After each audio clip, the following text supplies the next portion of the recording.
Hello student, this is Sembala from Maharaja Agarthan School Hisar. Today we are going to study Civics chapter 3 of class 9. After the end of this video, I will give you homework which will be checked once the school reopens. आज हम करते हैं हमारे third chapter का second part. Lesson है चुनावी राजनीति। Topic है चुनाव की हमारी प्रणाली क्या है, यानी कि हमारे यहाँ चुनाव किस प्रकार से होते हैं। हमारे यहाँ लोकसभा व विधानसभा के लिए चुनाव हर 5 वर्ष बाद होते हैं। आम चुनाव क्या होते हैं कि एक ही दिन या एक छोटे से अंतराल में अलग अलग दिन हर 5 वर्ष बाद चुनाव होते हैं, तो उसे आम चुनाव कहा जाता है। दूसरा है उपचुनाव किसे कहते हैं कि जब किसी नेता की मृत्यु हो जाती है या फिर उस किसी कारण जो है पद रिक्त होने पर उस पद को भरने के लिए जो है केवल एक ही क्षेत्र में जब चुनाव करवाया जाता है तो उसे उपचुनाव कहा जाता है। चुनाव क्षेत्र क्या होता है, जहां पर चुनाव करवाए जाने वाले क्षेत्र को चुनाव क्षेत्र कहा जाता है। हरियाणा विधानसभा के सदस्यों की संख्या 90 है, यानी कि हरियाणा का हर व्यक्ति जो है 90 विधायकों के लिए वोट देता है। निर्वाचन क्षेत्र किसा कहा जाता है कि चुनाव के उद्देश्य से देश को अनेक क्षेत्रों में बांट दिया जाता है, इन्हें निर्वाचन क्षेत्र कहा जाता है। एक क्षेत्र में रहने वाले मतदाता अपने एक प्रतिनिधि का चुनाव करते हैं। लोकसभा चुनाव के लिए देश को 543 निर्वाचन क्षेत्रों में बांटा गया है। नेक्स्ट है विधायक किसे कहा जाता है कि प्रत्येक राज्य को उसकी विधानसभा की सीटों के हिसाब से बांटा जाता है और इन सीटों से जो है निर्वाचित प्रतिनिधियों को विधायक कहते हैं। अब आता है आरक्षित निर्वाचन क्षेत्र। आरक्षित यानी कि जिनके लिए सीटें रिजर्व होती हैं। हमारा संविधान प्रत्येक नागरिक को अपना प्रतिनिधि चुनने व जनप्रतिनिधि के तौर पर चुने जाने का अधिकार देता है, लेकिन हमारे संविधान निर्माता को इस बात की चिंता रहती थी कि संभव है कि इस खुले चुनावी मुकाबले में कमजोर समूहों के लोगों को विधानसभा व लोकसभा में कोई सीटें ना मिले, वो यहाँ तक पहुंच ही ना पाए। तो इसलिए जो है हमारे जो संविधान निर्माता थे उन्होंने संविधान के अंदर इन कमजोर वर्गों के लिए आरक्षित निर्वाचन क्षेत्र की व्यवस्था की। लोकसभा के अंदर जो अनुसूचित जाति के लोग हैं उनके लिए 84 सीटें और जो अनुसूचित जनजाति है उनके लिए 47 सीटों का आरक्षण किया गया है। और इन सीटों के ऊपर केवल अनुसूचित जाति व जनजाति के व्यक्ति ही चुनाव लड़ सकते हैं। बाकी जो है लोगों को किसी को भी जो है यहाँ इसमें चुनाव लड़ने का कोई अधिकार नहीं दिया जाता। आरक्षण की यह व्यवस्था जो है न केवल केंद्रीय स्तर पर बल्कि जिला व स्थानीय स्तर पर भी लागू की गई है। ग्रामीण क्षेत्रों में पंचायतें और शहरी क्षेत्रों में नगर निगम व नगर पालिका में जो पिछड़े वर्गों के लिए आरक्षण लागू कर दिया गया है, लेकिन इन आरक्षित सीटों का अनुपात जो है हर राज्य में अलग अलग है। इसी तरह ग्रामीण व शहरी निकायों के अंदर भी जो है 1/3 सीटें महिलाओं के लिए आरक्षित की गई। नेक्स्ट आता है मतदाता सूची। मतदाता सूची क्या होती है कि हमारे देश में हर 18 वर्ष से ऊपर के सभी नागरिक वोट डाल सकते हैं और वो बिना किसी भेदभाव के, यानी कि किसी भी धर्म, लिंग, जाति का भेदभाव किए सभी व्यक्तियों को वोट देने का अधिकार दिया गया है। लोकतांत्रिक चुनाव में मतदान की योग्यता। अब आता है कि मतदाता सूची किसे कहते हैं कि लोकतांत्रिक चुनाव में मतदान की योग्यता रखने वाले नागरिकों की सूची पहले से ही तैयार कर ली जाती है, इसे मतदाता सूची कहते हैं।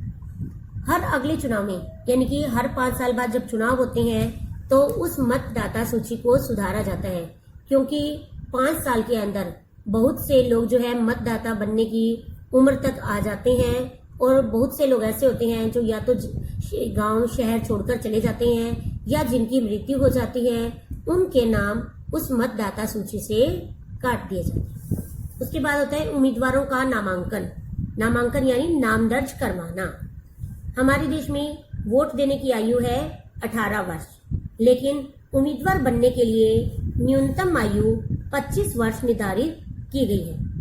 राजनीतिक दल जो है अपने अपने उम्मीदवार चुनते हैं और जिन्हें पार्टी का चुनाव चिन्ह मिलता है और समर्थन मिलता है। चुनाव लड़ने के इच्छुक हर उम्मीदवार को एक नामांकन पत्र भरना पड़ता है और उसमें कुछ रकम जमानत के रूप में भी जमा करवानी पड़ती है। साथ ही साथ जो है प्रत्येक उम्मीदवार को अपने बारे में कुछ वैधानिक घोषणा यानी कि कानूनी घोषणा भी करनी होती है और कुछ मामलों के विवरण भी देने होते हैं जो निम्नलिखित है। जैसे उम्मीदवार के खिलाफ चल रहे आपराधिक मामलों के बारे में उम्मीदवार को अपने व अपने परिवार के सदस्यों की संपत्ति और देनदारी का ब्यौरा देना पड़ता है। साथ ही साथ जो है उम्मीदवार की शैक्षिक योग्यता, इन सब चीजों के बारे में जो है उम्मीदवार को नामांकन पत्र जो भरने से पहले जानकारी देनी पड़ती है। शैक्षिक योग्यता के बारे में कि हमारे देश में कोई भी शैक्षिक योग्यता निर्धारित नहीं की गई।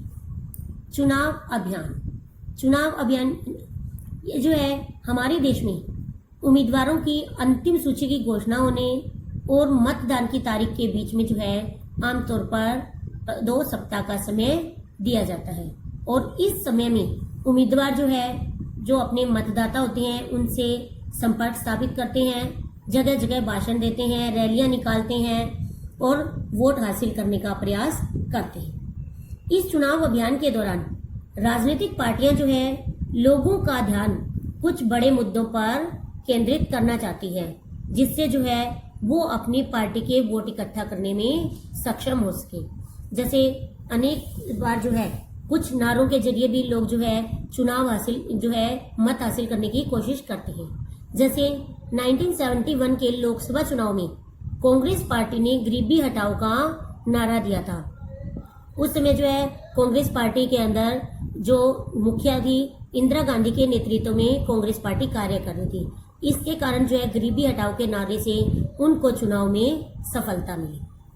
1977 के अंदर जनता पार्टी ने लोकतंत्र बचाओ का नारा दिया, अर्थात उन्होंने कहा कि जो इस समय जो पार्टी जो आप पर शासन कर रही है वो जनता की उम्मीदों पर खरा नहीं उतर रही, इसलिए जो है जनता जो है लोकतंत्र को बचाने के लिए जनता पार्टी को वोट दे। 1977 के विधानसभा चुनाव में वामपंथी दलों ने जो है पश्चिमी बंगाल के अंदर एक नारा दिया जिसका नाम था जमीन जोतने वाले को, तो इस नारे के जरिए उन्होंने जीत हासिल की। 1983 के आंध्र प्रदेश के विधानसभा चुनाव में तेलुगु देशम पार्टी के नेता एनटी रामाराव ने जो है तेलुगु स्वाभिमान का नारा दिया। तो इस तरह जो है चुनाव के अंदर जो है पार्टियां अपने अभियान अपनी जो है प्रसिद्धि के लिए जो है चाहे वो नारों के जरिए और चाहे कोई भी वादों के जरिए जनता से समर्थन हासिल करती है। तथा कि चुनाव में के दौरान जो है उम्मीदवार या पार्टियां जो है कुछ ऐसे कार्य है जो वो नहीं कर सकती, जैसे मतदाता को प्रलोभन देना, घूस देना या धमकी देना, यानी कि जो वोट देने वाले लोग होते हैं लोगों को किसी भी प्रकार का लालच देना या उनको जो है रिश्वत देना या मारने या पीटने की धमकी देना, ये कार्य नहीं कर सकते। जाति या धर्म के नाम पर वोट मांगना, कोई भी चुनावी पार्टी जो है जाति या धर्म का वास्ता देकर वोट हासिल नहीं कर सकती। चुनाव में सरकारी संसाधनों का इस्तेमाल करना, चुनाव के अंदर जो है जो लोग शासन में है सत्ता में है वो सरकारी संसाधनों का इस्तेमाल नहीं कर सकते। इसी तरह लोकसभा के चुनाव में एक निर्वाचन क्षेत्र में 25 लाख और विधानसभा चुनाव में 1 लाख से ज्यादा रुपए का खर्च करने की मनाही है।